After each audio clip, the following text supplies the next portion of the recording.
Hey, welcome to a special edition of the Capital Gains Tax Solutions and Expert CRE Secrets podcast, as well as our Clubhouse edition with the Logan Freeman. Logan, how you doing today?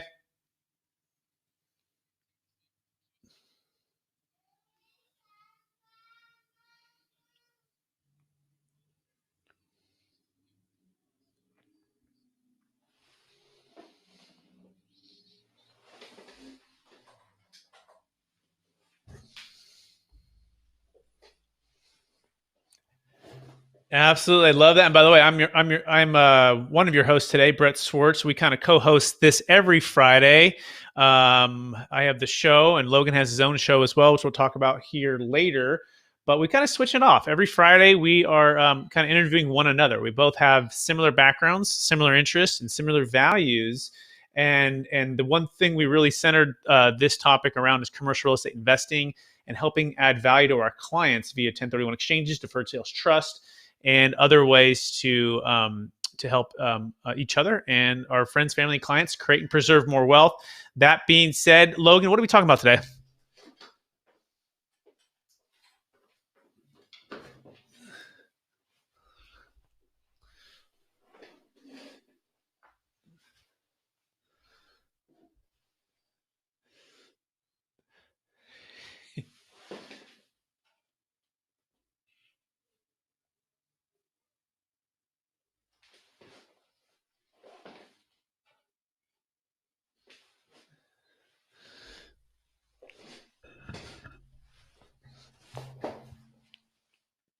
Absolutely. Let's start with the big problem, right? We can't have any transformation unless we have a big problem.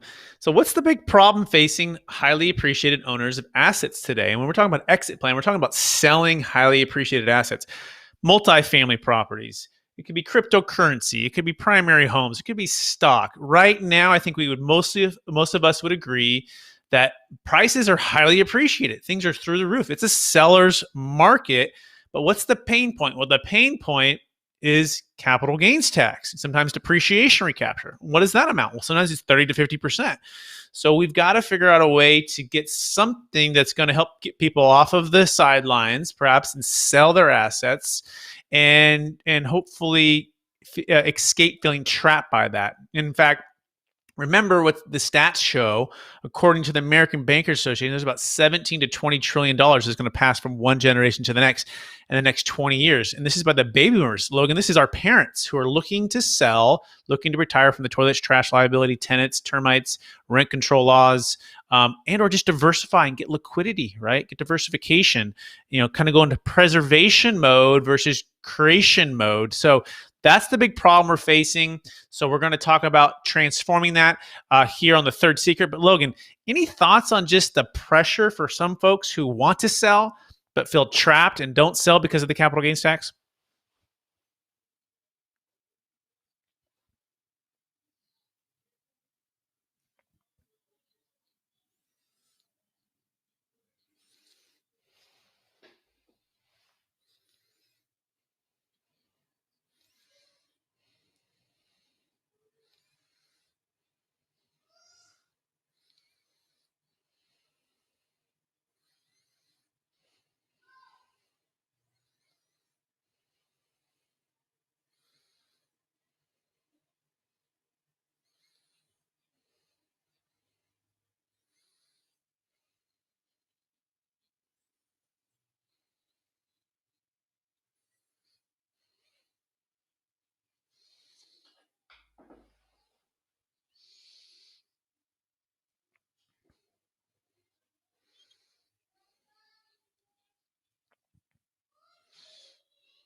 Well, those are great thoughts, Logan. I appreciate the encouragement and I appreciate the insight, and that's exactly right. So I'm going to start with the deal story, and then I'm going to tie in the secret. Okay, and so for example, exactly what Logan's talking about, we just helped a client who sold a $2.6 million business, and this business sale was in Alabama, and he had three partners or two partners. He was the third, and he was ready to exit. Now he's a young guy. He's in his early 40s, and he's looking for the next chapter.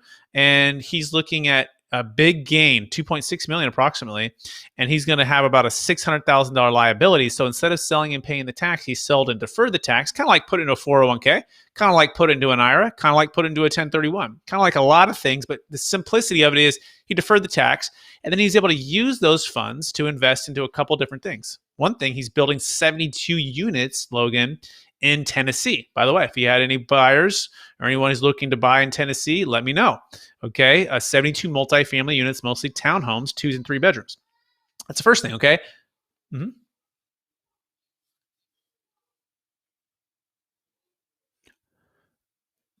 I don't. Introduce me to Tyler. Yeah. Yeah. Excellent. And so he used the funds, all tax deferred, to develop real estate right now. The second thing, he put it into a group we called Praxis Capital, and they have over $5 billion of investment real estate, and they have a debt fund as well where they do hard money lending. And so he's diversified some of the funds into these other vehicles with these other groups. So he's passive on this side. Okay, so he's active and passive, which is nice. And for him, that creates transformation, right? Because he had a big gain, he had a big tax, and he wanted multiple options. So I like to call it to go fund yourself, right? You're funding your next business venture of yourself, and you're also getting some passive cash flow, all tax deferred. So now when you combine that with, okay, how do I make this thing an investment rather than an expense? Because the deferred sales trust does have some fees, right? And they're ongoing fees. They're about 1.5% ongoing, about 1.5% to set it up. So you have some closing costs. Don't get me wrong, but it's definitely better for him than paying that $600,000. But also too, he's in a high income earner bracket right now. He's had multiple businesses. He's a serial entrepreneur, and he's doing fantastic. His business is blowing up.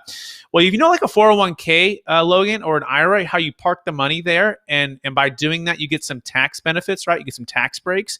That's the advantage. Well, the deferred sales trust is just like that, and that he parked all the funds, and he has delayed payments from the trust. Okay, meaning he's not taking any interest payments. It's just growing.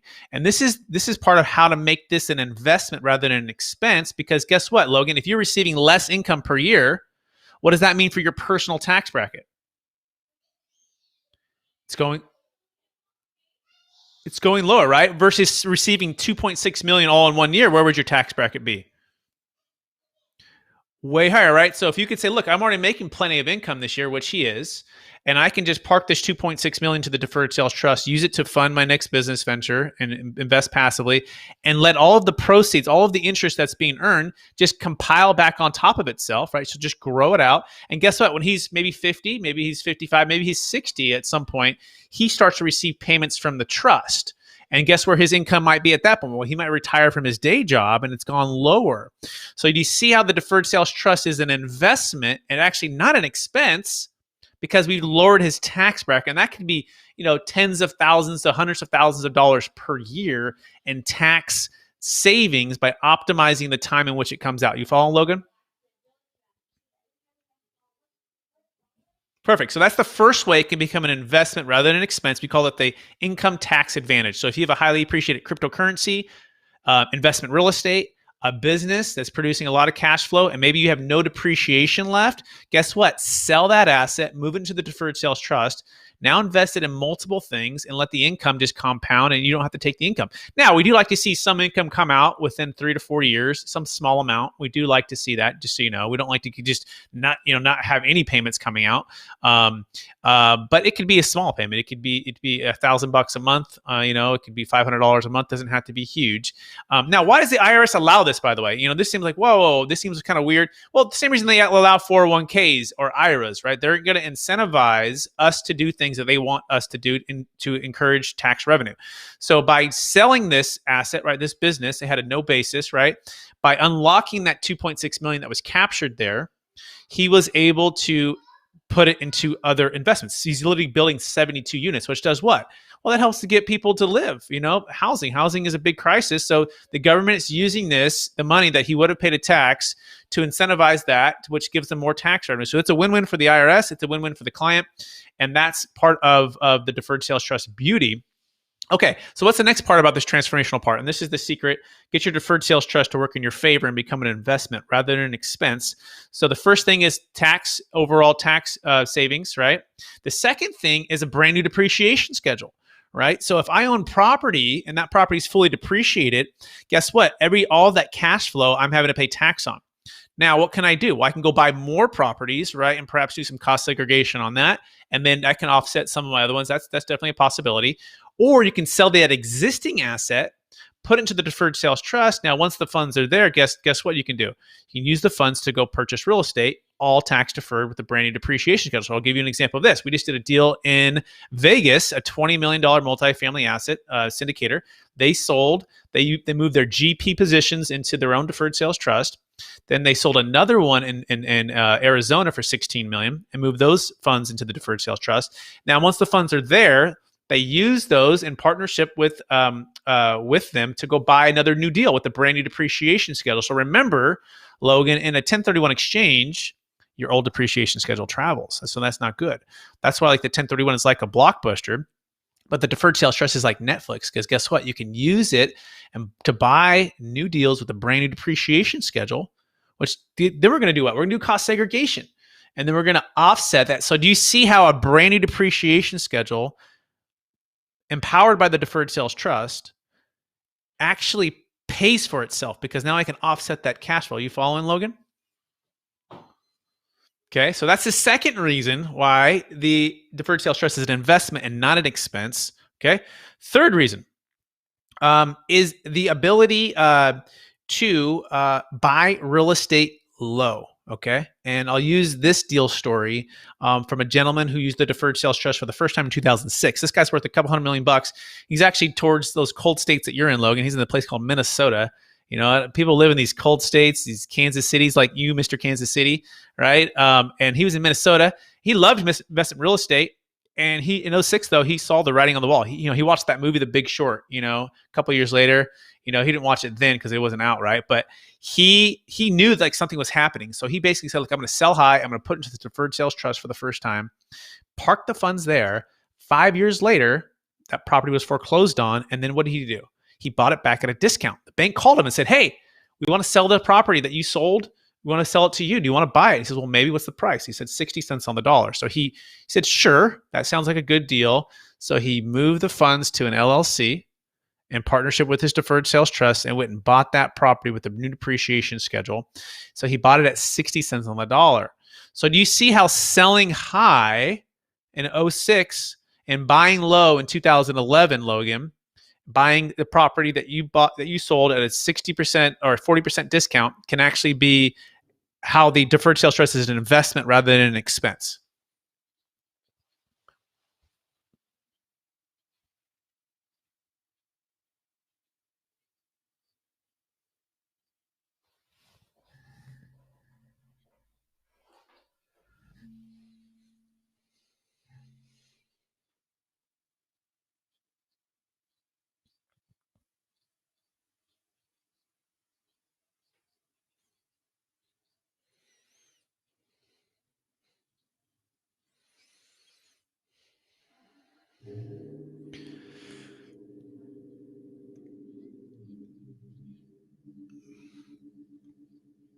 Well, you need a coach and you need a guide, right? And this is the beauty of what we've really tried to establish at Capital Gains Tax Solutions. We're an educational first business company, right? We want to empower the client, the owner operator, the commercial real estate broker, syndicator, financial advisor. We want to empower them with the strategy, just like, by the way, what the 1031 exchange companies have been doing for 30 years.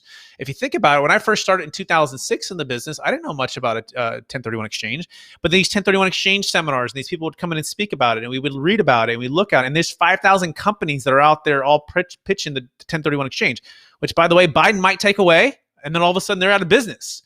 So there's a big challenge going on right now, but The answer is education. And then the answer is not just taking the information, but it's actually applying it, right? Like anything in life, we can take in the information, but it's not until we're actually riding that bike, and that bike meaning like a speed bike, right? Versus the bike feeling a little bit wobbly. Okay, you got to get on the bike, you got to ride the bike with someone who's already rode the bike. And that's what we've done now. So thousands of closes, 25-year track record, myself and my business partners, billions under management. We've been riding the bike. I've been riding it for about 10 years. They've been riding it for about 25 years. I spent the 10,000 hours with them. So the answer is education. Go and starting with the deal. Like we're doing a cryptocurrency deal right now, and it's a $9 million sale. Okay. And the guy's like, wow, all 9 million all at once. Like, hey, you don't have to put all 9 million at once. Like start with $10,000. Okay. And let's get it all transferred over. Let's make sure you feel real good about it. Then move the next million, then move the next million. Like you can slowly move it into the trust. Now our minimum deal size is $1 million, by the way. We don't want someone putting 10 grand in just to put 10 grand in. We got to know that it's at least, he's going to have at least $1 million or more, because the fees are going to eat up the savings. But the answer is taking action, right? Taking action. Now, the other step would be you got to make sure your legal team feels good about it too. We don't want you to just go in blindly and just say, hey, I'm going to go get surgery on my knee or my brain, a part I've never done before, and I'm just going to jump in. No, we don't want you to do that. We want you to bring in your trusted advisors, right? We want to get their education for them and their blessing, which 99% of the time they all say, oh, wow, you guys are brilliant at what you're doing. In fact, a story for that is these 5 guys from PIMCO. I don't know if you've heard from PIMCO before, but PIMCO is one of the biggest money managers in the world. There was 5 guys there. One guy was named Bill Gross, and there's 4 other guys. One guy is in particular named David Young. And these guys helped take in PIMCO from about 80 billion to 1.2 trillion. And what they found was that they all retired and they were pretty happy, but they got kind of bored. And so they got the band back together, and 4 of the 5 formed a group called Anfield Capital. And they looked at the Deferred Sales Trust for about a year and a half. And they're like, is this thing too good to be true? Is it real? Does it work? Find people who you trust and have credibility. And if they say yes to it, perhaps it really works, right? And so that's exactly what they did. They actually flew back, and the attorney is actually not too far from where you live. My business partner, by the way, he's in Missouri, the great state of Missouri, and he created the structure. He's brilliant. And they sat down with him. They're like, oh my gosh, this guy is as smart a person we've ever met. And we're all in on the Deferred Sales Trust. So they're a part of our team. So it's not just me by myself. I have a lot of gray-haired partners, a lot of people that are much smarter than me that help to make this thing work and help you feel comfortable with this. So is that making sense, Logan?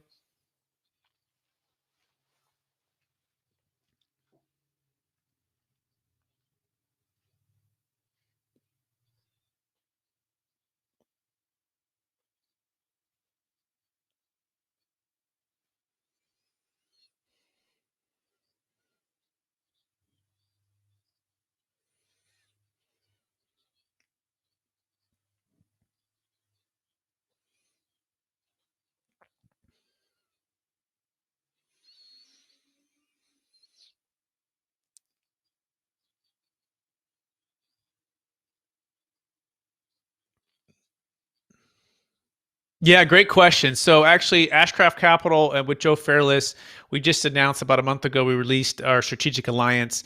And so we'll be rolling out the Deferred Sales Trust. I'll be writing 2 blogs for his company on his new blog platform. I've been on his podcast a couple times, and we've actually placed Deferred Sales Trust funds in one of his deals in Texas, multifamily value add. So we've actually placing more funds with another client right now. So yeah, I've already established that with Joe, and that's going, as well as another group called Praxis Capital. You might have heard of them. Brian Burke, very respected. They have about $5 billion under management and or ownership over the last 50 years. They're very respected. And the same thing. And Brian goes, Brett, I never heard of this, or I had heard of things like this, but it never worked out. Like the 1031 ways never worked out. It was always too complicated. So we don't do 1031 into our deals or to our funds, but you figured out a way, because we're not a 1031, right? We're a deferred sales trust. Anyways, so the answer is yes, and it's starting to roll out more. I'm announcing, I'll announce it now here right now. Kevin Bupp with Sunrise Capital, they do mobile home parks. Reed Goosens with Wildhorn, we're announcing that one coming up. Buck Joffrey is another new one.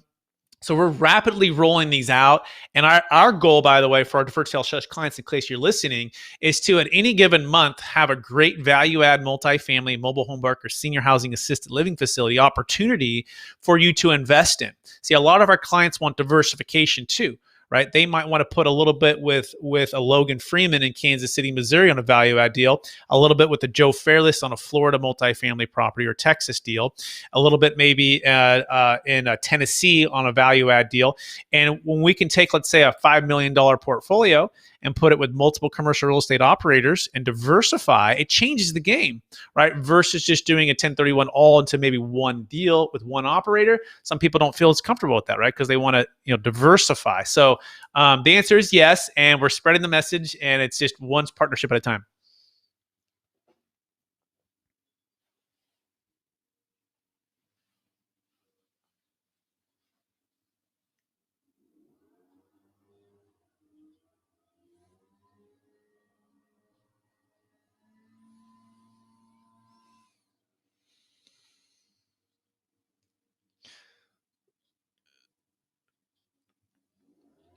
By the way, let me give you a little encouragement for people out there who have a new idea or something that not certain people believe in. Or it's 3.5 years ago, I cold called and cold email. I can't really cold call Joe Fairless. He doesn't really answer his phone. It's hard to get to him.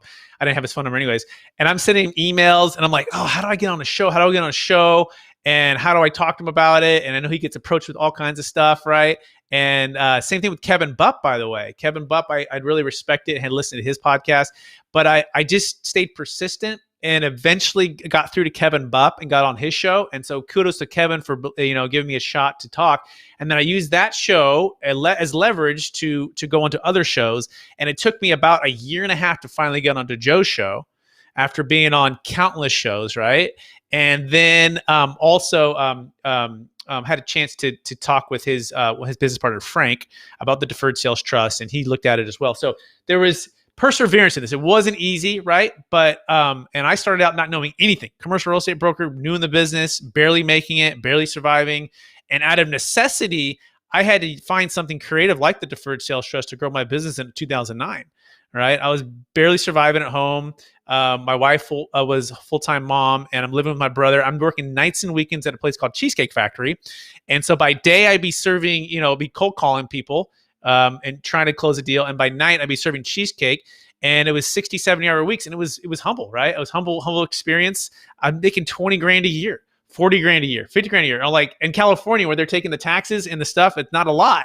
And so now I'm here, yes, but it's blood, sweat, and tears, 10,000 hours. But my goal is to give my secrets away to all the commercial real estate syndicators, brokers, operators. I have a coaching program. It's like $1,000, and I'm telling you that $1,000 is the best money you're going to spend, because I'm going to give you as much as my brain as I can and guide you through these deals, so that what? So you can help more people, right? Because people every day, they're going to sell stuff, and if they sell and pay the tax, guess what? As an operator, you just lost the opportunity to have 40% of that, let's say 30% of that, whatever that amount is, right? Because once it's sold, the tax is gone. But if you set up the trust, which we need to set up beforehand, you got a chance to manage more money. So to me, that's the transformation of all of this. And exciting to be able to chat more about this. So any last questions or thoughts, or should we open it up to some of the listeners here? We have Andrew, Mason, Gina, and Danny. Any questions or thoughts? Feel free to raise your hand, and we'll let you in. We're on the Clubhouse, by the way, for those who are listening on YouTube or Facebook.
Perfect. For anyone listening right now, you can go to capitalgainstaxsolutions.com to learn about the Deferred Sales Trust. It's capitalgainstaxsolutions.com. And then if you're a business professional, commercial real estate broker, syndicator, financial advisor, luxury realtor, you can go to experttaxsecrets.com. That's experttaxsecrets.com to learn more. And I appreciate that, Logan. Yeah, it's a part of the journey, right? And I think it's always important to share the origin stories, right, of our struggles and challenges, because otherwise it feels like you're never going to be able to obtain it, right? Or it's too out of reach. But as soon as you can bring folks to the part of like, hey, I was where you were at. I didn't have a podcast. I didn't have a YouTube channel. I didn't sell a commercial real estate deal. I hadn't done a 1031. I hadn't done a deferred sales trust. I was exactly where you were at, and you can do it too. And you go, oh, yeah, you can, right? That's the part where we start to help people overcome what's called false beliefs. And if you haven't studied Russell Brunson and his Expert Secrets book, I have it right here, by the way. This is, by the way, I'm trying, Russell, if you see this, I want to be on your show. I want to speak on stage eventually, hopefully, and maybe get the 2 Combo Club award. But this is amazing. This has changed the way I've communicated, telling origin stories, and it's transformational too. So I highly encourage any business professional to check that out. That being said, let's tease next week, Logan. What are we going to be talking about? I'll be interviewing you. You're going to be on the hot seat. So what are we going to be talking about?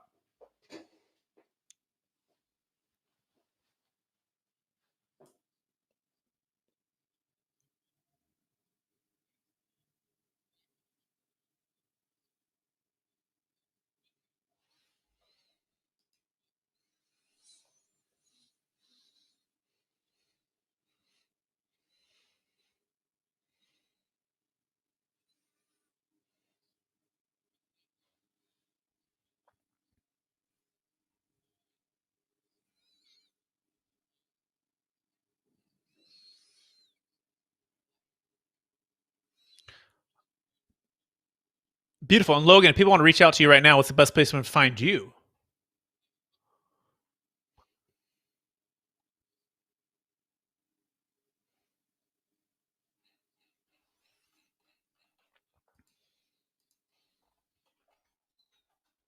Beautiful. Well, thanks, Logan. Thanks everyone for listening to the show, being a part of Clubhouse. We so appreciate everybody. Have a great rest of your week.